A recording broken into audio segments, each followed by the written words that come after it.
भारत 1947 में आजाद हुआ, लेकिन अंग्रेजों के जाने के बाद भी उनकी गुलामी की मानसिकता और भेदभाव कांग्रेस की नीतियों का हिस्सा बन गए।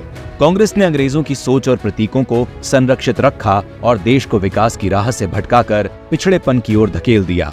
यही वजह है कि आजादी के दशकों बाद भी भारत हर क्षेत्र में पिछड़ा रहा।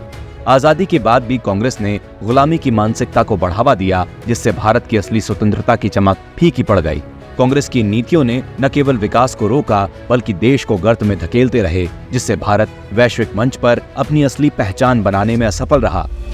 लेकिन भारत माता के सपूत और देश के प्रधान सेवक माननीय नरेंद्र मोदी जी ने गुलामी के प्रतीकों को खत्म कर भारत माता के सपूत होने के फर्ज को निभाया।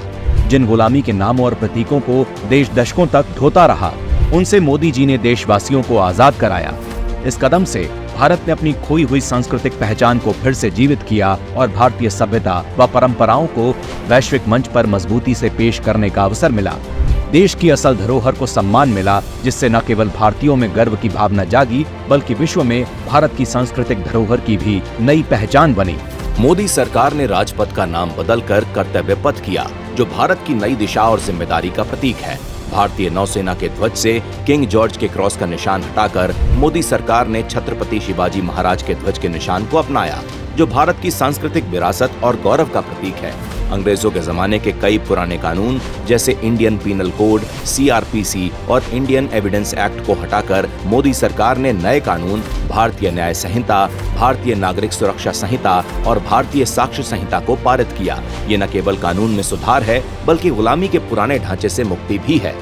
जहां कांग्रेस में स्वतंत्रता सेनानियों के बलिदानों की उपेक्षा की गई, वहीं मोदी सरकार ने उनके सम्मान को सर्वोपरि रखा। इंडिया गेट पर जहां कभी जॉर्ज पंचम की मूर्ति हुआ करती थी, उस ऐतिहासिक कैनोपी में मोदी सरकार ने 28 फीट ऊंची नेताजी सुभाष चंद्र बोस जी की भव्य प्रतिमा स्थापित कर मोदी सरकार ने भारत के महान नायकों को उचित सम्मान दिलाया। इसके साथ ही दशकों से लटके नेशनल वॉर मेमोरियल को पूरा कर 2,26,000 से अधिक शहीद हुए सैनिकों को सम्मानित किया गया, जो देश के लिए अद्वितीय योगदान का प्रतीक है। प्रधानमंत्री मोदी का राष्ट्र प्रथम का मंत्र केवल एक नारा नहीं, बल्कि एक क्रांतिकारी बदलाव है, जिसने देशवासियों को औपनिवेशिक मानसिकता और प्रतीकों के बोझ से मुक्त कराया है।